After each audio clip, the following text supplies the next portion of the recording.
Selon l'initiative sur la politique climatique, l'Afrique aurait besoin de plus de 250 milliards de dollars par an de financement vert. Toutefois, au regard de ces urgences environnementales et de développement, le continent représente moins de 5% des flux financiers climatiques mondiaux par an ces dernières années. Néanmoins, les émissions d'obligations vertes en Afrique subsaharienne ont atteint un montant record d'1,44 milliard de dollars en 2023, marquant une hausse de 126% par rapport à l'année 2022.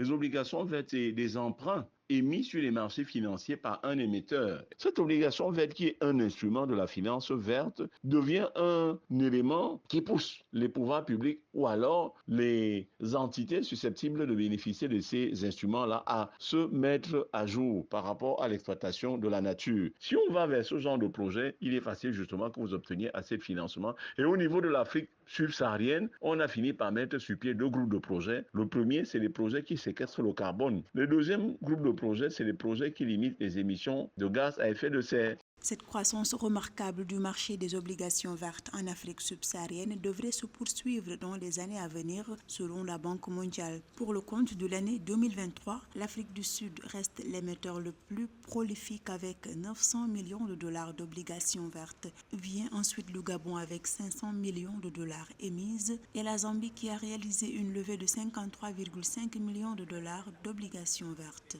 Pour moi, le challenge ici, ça sera d'autoriser que les obligations vertes puissent également être des emprunts qu'on pourra mobiliser au service du financement de certains projets sociaux infrastructurels qui ne touchent pas forcément au secteur initialement mis en place pour être financé par les obligations vertes. Pour attirer des financements verts supplémentaires, les gouvernements africains doivent continuer l'assainissement de leur climat des affaires selon les experts.